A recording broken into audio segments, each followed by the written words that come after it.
एक ऐसा बच्चा जिसको बैलगाड़ी से उतार दिया गया क्योंकि कास्टवादी सिस्टम ने उसे अछूत बना दिया था, जिसके तालाब पर पानी पीने से उस पर उसकी जाति के लोगों पर अत्याचार किया गया, जिसको स्कूल में बराबर में बैठने का अधिकार नहीं दिया गया, जिसको स्कूल के बाहर बैठा दिया गया, जिसको स्कूल में पानी पीने नहीं दिया गया, जिसने घर आने पर माँ से पूछा मेरे साथ ऐसा क्यों होता है। माँ ने कहा किसी किताब में लिखा है हम नीची जाति के हैं। तब उस बच्चे ने कहा किताब में जो लिखा है वो गलत भी हो सकता है। तब उस बच्चे ने एक कॉन्सेप्ट लिया, अगर मुझे कभी मौका मिला मैं उस किताब को बदल दूंगा, एक ऐसी किताब लिखूंगा जिसमें इंसान इंसान के बराबर होगा, कोई छोटा कोई बड़ा नहीं होगा। और देश की आज़ादी के बाद उस किताब को लिखने का मौका मिला उस बच्चे को। उस किताब का नाम था संविधान और वो बच्चा था डॉक्टर भीमराव अंबेडकर। डॉक्टर भीमराव अंबेडकर ने संविधान के रूप में हिंदुस्तान की किस्मत लिखी। संविधान के 75 साल बाद भी 144 करोड़ लोग अपने हक और आज़ादी के लिए संविधान में लिखी धाराओं पर जिंदा हैं।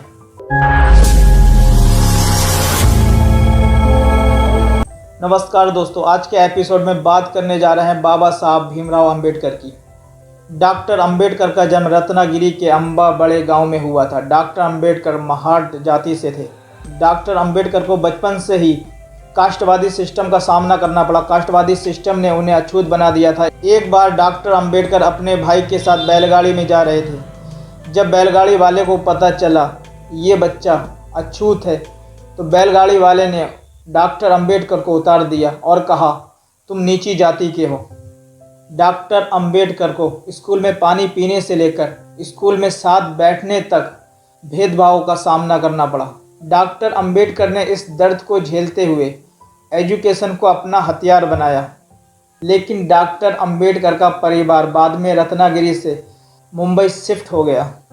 डॉक्टर अंबेडकर को पढ़ने का बहुत शौक था, लेकिन यहाँ भी कास्टवादी सिस्टम का सामना डॉक्टर अंबेडकर को करना पड़ा। मुंबई के सरकारी हाई स्कूल में भी डॉक्टर अंबेडकर को स्कूल में संस्कृत पढ़ने से मना कर दिया गया क्योंकि वो अछूत थे। और 1907 में उन्होंने मैट्रिक पास की और उस दौर में उनके पूरे समाज के लिए ये गर्व की बात थी। 17 साल की एज में डॉक्टर अंबेडकर की शादी हो गई रमाबाई से। और 12वीं की क्लास कंप्लीट करने के बाद डॉक्टर अंबेडकर के पास आगे की पढ़ाई के लिए पैसे नहीं थे, लेकिन डॉक्टर अंबेडकर को स्कॉलरशिप का मौका मिला और उन्होंने 1912 में बीए कंप्लीट किया। और इसके बाद एक बार फिर स्कॉलरशिप के आधार पर कोलंबिया यूनिवर्सिटी जाने का मौका मिला। कोलंबिया यूनिवर्सिटी में उन्हें पहली बार बराबर का दर्जा मिला और वहाँ से बाबा साहब ने पीएचडी कंप्लीट की और आगे की पढ़ाई के लिए लंदन चले गए।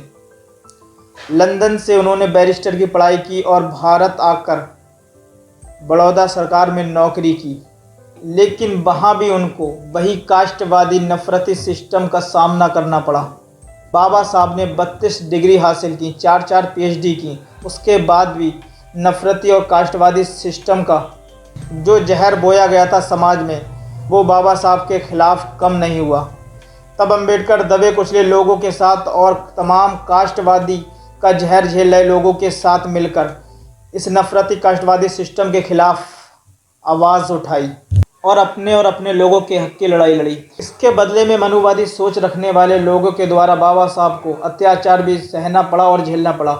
जब देश की आज़ादी के बाद बाबा साहब को संविधान समिति का अध्यक्ष बनाया गया तो लोगों को लगा बाबा साहब पर एहसान किया है, लेकिन सच ये था कि पूरे मुल्क में उनसे ज़्यादा काबिल व्यक्ति था ही नहीं।